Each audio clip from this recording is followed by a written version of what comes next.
Okay.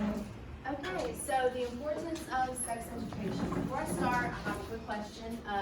How many of you were required or attended a coordinated sex education course in school, but it talks about more things other than puberty? Okay, not that many.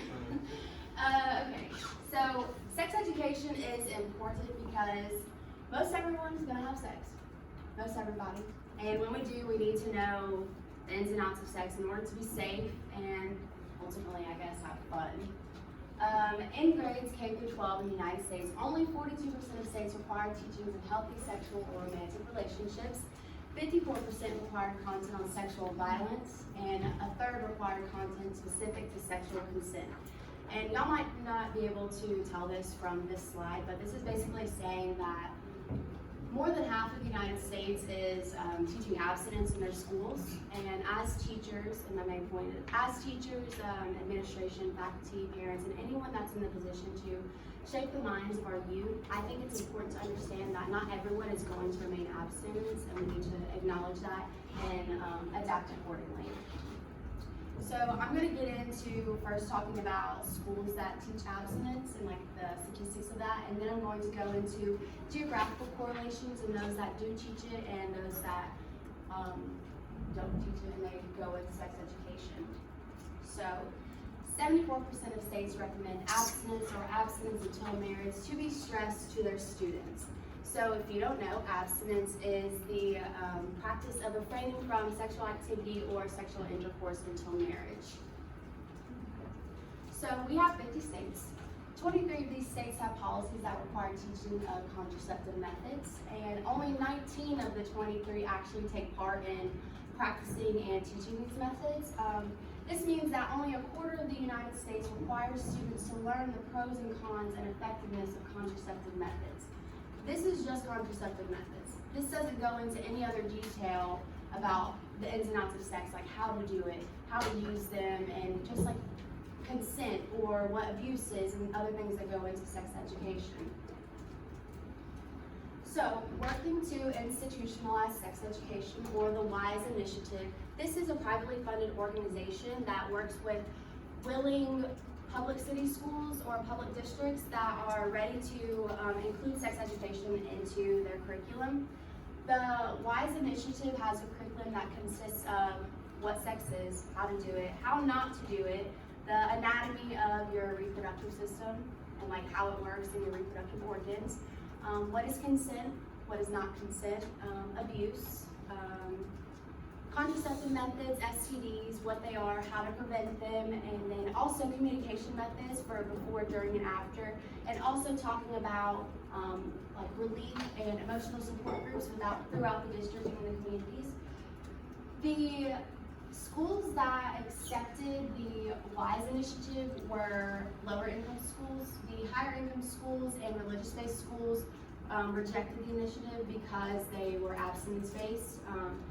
The lower income schools usually took to it because they didn't have the money to open up another curriculum. And you might wonder, why would they even open up another curriculum to begin with? Why don't they just continue to teach abstinence like all the other schools? Well, Maureen Kenny wrote Sex Education, and she stated that minority groups were more likely to be exposed to STDs and teen pregnancies, and these schools that accepted the WISE initiative recognized the same things that Maureen Kenny was pointing out, and they decided to, not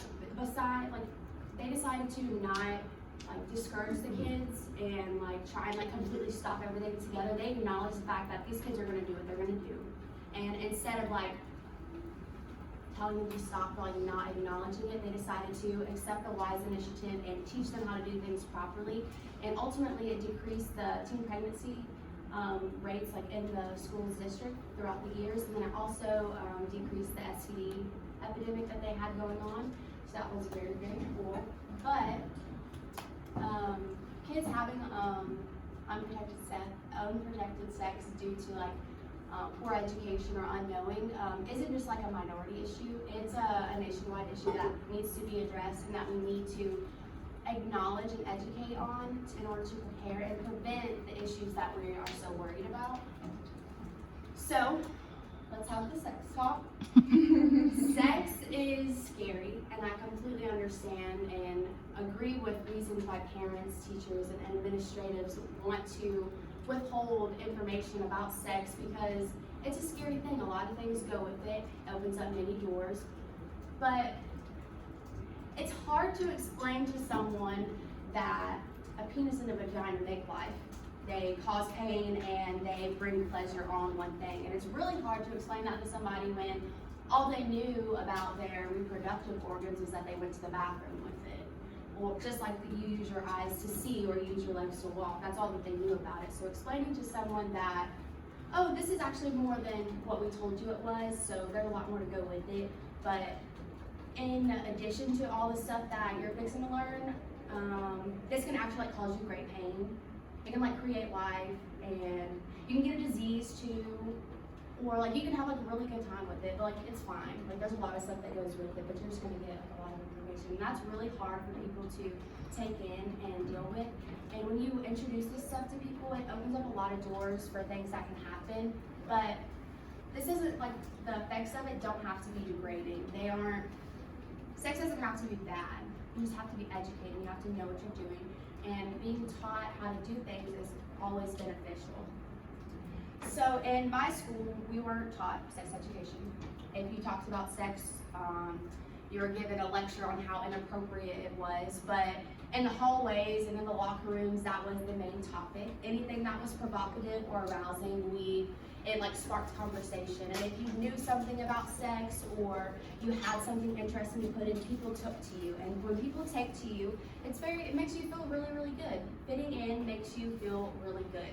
So if that means having sex, talking about sex, or seeing sex and then sharing it means that you're gonna be cool, considered cool, you're not gonna listen to what your parents say or what teachers say because your parents and teachers aren't considered to be cool. So that's really dangerous because that leaves a lot of room for misinterpretation, and people will go into stuff thinking, oh my gosh, let me do this cool move because it's so cool, and you end up hurting somebody. Or you're oh, I heard he called her that during sex, let me go ahead and say that, and then they're offended. But when I started to learn about sex, it was from my friends. My parents didn't teach me. They told me, they're don't do that. Don't do that. It's not good. Don't do that. I heard about it from friends, and then I would hear these terms, and I was I don't know what that means. I've never heard that word before. So like many people, I got on my phone, and I was sex. Typed it into Google. I was looking for a definition. I didn't get one. I didn't get a definition. And as an example to show, I typed in what is sex on Google, and I screenshot this from my computer, and Urban Dictionary was the first result that popped up, and it says sex. Sex is like math.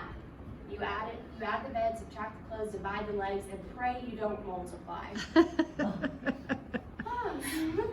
That's scary.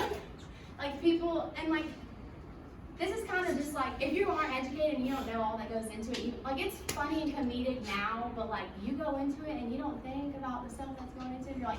You're doing these cool moves and saying these names that you would never ever use in any other situation. It makes you look like a fool, and it's embarrassing at the end of it because you're not going to know how to communicate because you didn't talk about it with anybody else and how to communicate the situation. So all in all, education is so important when it comes to sex because it is so bad. And the scariest thing is, imagine going into sex and you don't use protection, you don't talk about previous experiences with other people, and then you expose yourself and your partner to discomfort, STDs, or unwanted pregnancies. That's scary. So 20 million STD cases happen each year, and they happen to people who are 15 to 24 years of age. That can go from middle school, ends of middle school years, all the way up into people that are in college now. And then 750,000 teens become pregnant each year, and 82% are unplanned. That's a lot of babies.